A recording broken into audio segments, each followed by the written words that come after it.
What's up, Taiwan? I'm Ethan Liu with 10 minutes of news from here in Taiwan and around the world. Former President Ma Ying-jeou says unification with China would be acceptable under certain conditions and called on Taiwan to trust China's leader Xi Jinping. John Van Trist looks at why these remarks are proving controversial with an election just days away.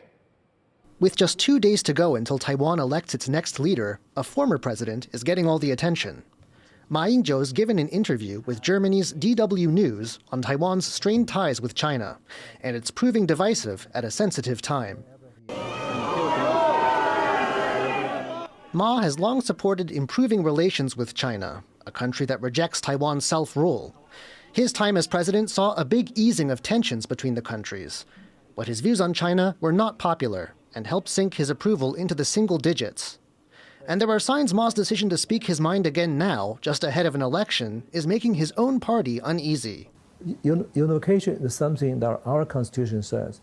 So it's actually acceptable to Taiwan, but it has to be done peacefully and through a democratic process. If that can be done, the chances are people in Taiwan may be interested in accepting that.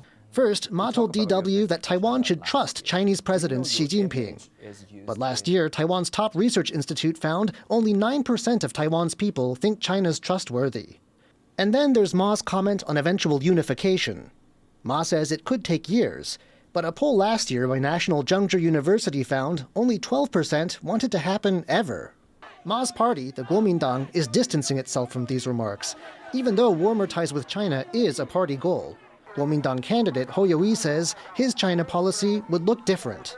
马前总统这一番想法跟我们有些不一样。我从以前到现在都是主张3D 战略，一就是遏制，二遏制就是要加强国防军备，提升自我保卫能力。二就是对话，三就是交流，尤其。我对大陆的意图从来没有存在不切实际的想法。Ho's running mate is also distancing himself from Ma's views. 马英九是前总统嘛，那就是都已经是10几年以前的事情了哈，所以马英九的讲法也不代表侯友宜的讲法。互信是很重要的了哈，如果你都不信任，那你还谈什么呢哈？但这个信任也不是无条件的信任了。And while there's little time left to sway voters, the ruling Democratic Progressive Party, Taiwan's more China-wary party, is taking advantage of Ma's interview. At a campaign stop Wednesday, its candidate, Lai Ching-te, asked the crowd who they trust more, Xi Jinping or themselves. And he hit out at China more generally. 如果让中国介入成功，台湾的民主就荡然无存。同时呢，我们未来选的就不再是总统。 While candidates in this election have focused on other issues, from housing to raising Taiwan's birth rate, in Taiwanese politics, China is never far away, and Ma's interview has brought it back to the surface. John Su and John Van Trist for TaiwanPlus. China has sent more planes and balloons near Taiwan in the final days before the national elections. The Defense Ministry says 2 Chinese aircraft and 3 balloons were spotted near the country's airspace 2 days before Saturday's election. One of the balloons flew directly over Taiwan. It's being seen as part of China's efforts to intimidate Taiwanese voters before Saturday's vote. Police and members of Taiwan's armed forces are helping some of the country's most remote places cast their ballots in Saturday's elections. Jaime Okan reports. Police officers and volunteers in southeastern Taiwan are preparing the country to go to the polls. On January 13th, millions of people here will elect the country's next leader. And while casting a vote in big cities like Taipei and Kaohsiung might not be difficult, for smaller, less developed areas like Taidong or Orchid Island, it can be a little harder. That's why local officials are working with the military to make sure ballots and polling stations are ready before Election Day. 目前还在联系相关单位，包括海巡或者是我们空军的部分来做协助。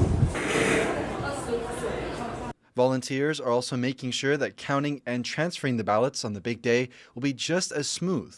Officials are hoping to install vote counting machines which count ballots with speed and accuracy. 印刷厂印的都很精准的啦，所以他们就是100张隔一个，他们就点那个大叠这样几叠，然后对报告角对准了以后，然后零数的部分再轻点一下这样子。 Saturday's elections are set to be one of the most pivotal in the country's history, with issues like security, the cost of living, and housing all at the forefront. And the influx of volunteers here shows just how people are doing their part to make sure everyone gets their voice heard. Isan Pan and Jaime Ocon for TaiwanPlus. Taiwan chip giant TSMC has beat expectations of a drop in revenue, reporting steady fourth quarter sales growth. TSMC took in around $20 billion in sales in the final 3 months of 2023, bringing annual revenue to nearly $70 billion. That's a 4.5% drop from 2022. Analysts say the decline was due to inventory adjustments in the global semiconductor industry. The company will release its net earnings and outlook for 2024 on January 18th. Taiwan is investing $300 million to help seniors access services through new technologies. As the country's population rapidly ages, making sure seniors stay connected is becoming a priority. 其实一个高龄者要跟社会连结，你没有数位是很难的啦。你要交通也要数位，沟通也要数位。 Almost half of Taiwanese seniors don't know how to use mobile devices. The plan aims to use new technologies like artificial intelligence to develop more senior-friendly tools. Experts say teaching seniors how to use this technology will help ease the strain on long-term care services. Taiwan is set to become a super-aged society by 2026, when over 20% of the population is over the age of 65. The number of babies born in Taiwan has hit a new low. There were some 135,000 newborns in 2023, a decline of around 3,000 from the previous year.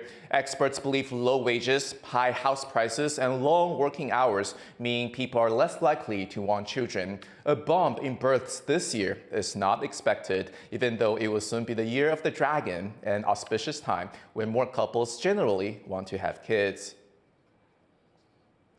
Travelers to southeast Taiwan may be surprised to find an airport arrival hall filled with unique furnishings.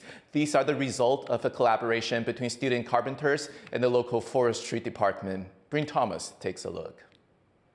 Believe it or not, this is a transport hub, not a furniture showroom. This exhibit at Taidong Airport in southeast Taiwan showcases both the ingenuity of Taiwan's youth and the artistic traditions of its indigenous minorities, all while giving people a unique spot to rest from their travels. 它的木椅比想象中的还要好做。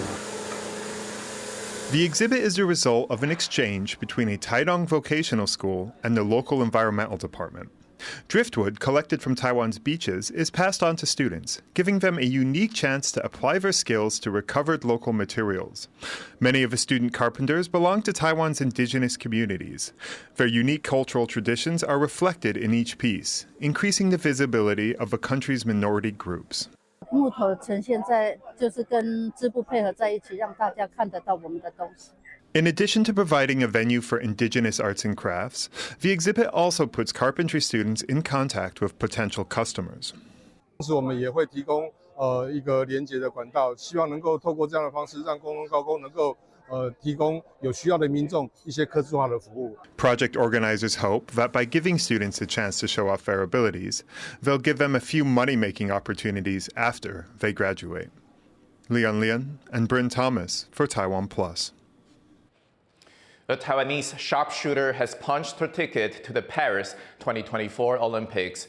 Wu Jiaying came in fifth in the 25-meter pistol category at the Asian Rifle and Pistol Championships in Jakarta, Indonesia. That performance was enough to guarantee her a spot in Paris. She's the 17th athlete from Taiwan to qualify for this year's Summer Games. Thank you for watching What's Up Taiwan. I'm Ethan Liu. Take care, and I'll see you next time.